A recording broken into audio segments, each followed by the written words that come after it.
Magandang araw po sa lahat at welcome back po again sa aking munting vlog.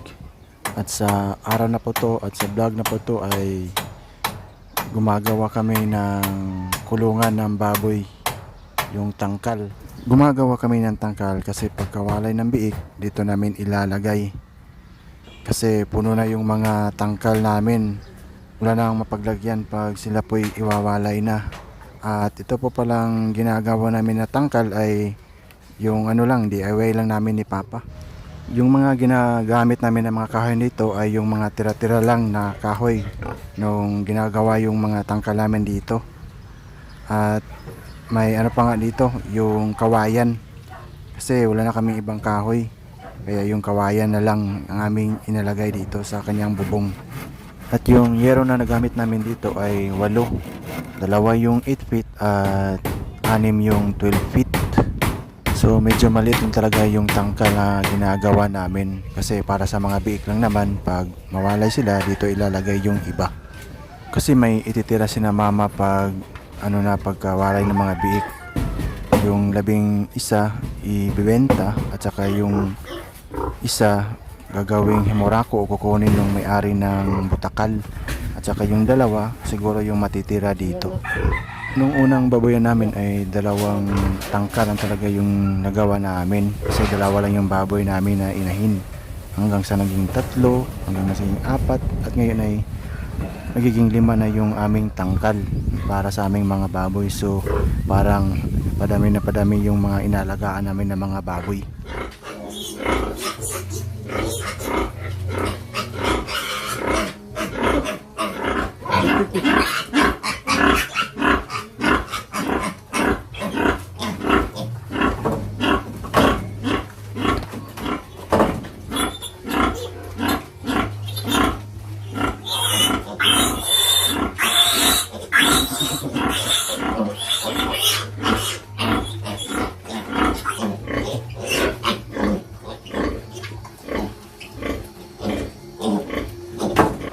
Kasaba ang baboy.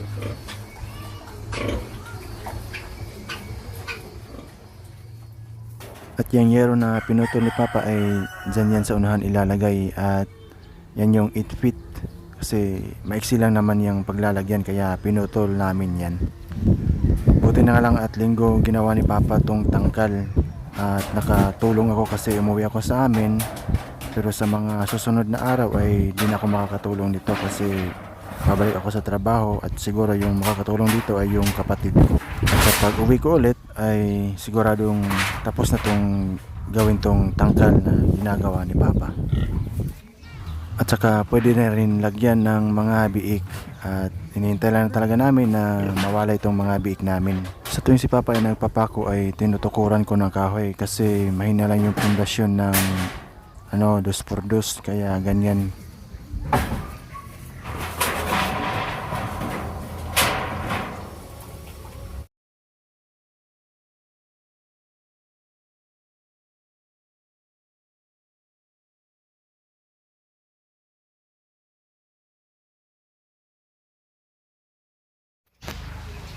At after 1 week po, nung nakauwi na naman ako ulit, ito na po yung naging forma ng aming tangkal. At yan na nga po, tinrabaho na ni Papa yung magiging pintuan, yung kabilya. So winiling lang ni Papa at hindi pa pala to na buhusan yung flooring. So nakatulong pa rin ako sa gawa ng flooring dito. So 3 na pala kami natatrabaho dito. Pangatlo tong bunso namin. Siya yung tagahalo ng semento, ng graba. At ako yung tagalagay ng tubig. Parang assistant lang ako dito sa ginagawa naming tangkal. Ginawa namin tong flooring namin ay Black Saturday. Kasi Holy Week na ito at di na kami nagtrabaho sa Holy Thursday at Good Friday kasi sabi ni Mama, bawal muna magtrabaho mga ganyan na araw. Kaya nitong Sabado lang kami nagtrabaho at yun na nga, para napadali yung paggawa ng aming tangkal at matuyo na itong flooring namin. Sa ganun ay pwede na itong lagyan ng mga biik o di kaya nitong inahin namin dito. Kasi itong tangkal na to ay medyo malaki to at malapad. Mas malaki to kaysa itong mga luma naming mga tangkal. So makikita naman natin dito medyo malawang at malaki talaga at parang hindi siya gaanong mainit. Pinahabaan ni Papa tong tangkal na to kasi nakita niya itong mga luma naming tangkal na yung mga baboy namin ay parang sasayad na yung puwet nila dun sa dulo ng semento. Kaya ganito yung ginawa ni Papa para naman kung sakaling hahaba pa yung mga baboy ay di sila mahirap sa tuwing kikilo sila at lalo na sa pagpapanganak nila kasi nakaparawing pin sila at talagang mahihirapan sila sa pagkilos pag ganun. Kaya ganito yung ginawa ni Papa. So, base rin ito sa learn and experience namin sa aming pagbababoy. So, talagang marami kang malalaman pag nagbababoy ka, lalo na sa pag ganitong sitwasyon. Yung baboy nyo, makikita nyo na yung kulungan nila ay parang maiksi sa kanila. So, pag gagawa kayo ulit ng tangkal o ng kanilang bahay ay lalakihan nyo ng konti para hindi sila mahirapan. So, bali by next week ay siguradong pwede itong lagyan ng mga biik o ng mga baboy naming inahid. Kasi siguradong 100% tapos na itong at tuyo na itong semento na flooring namin. So, hanggang dito na po ako at salamat sa panonood and salamat po sa mga subscriber at bagong viewers po at silent viewers.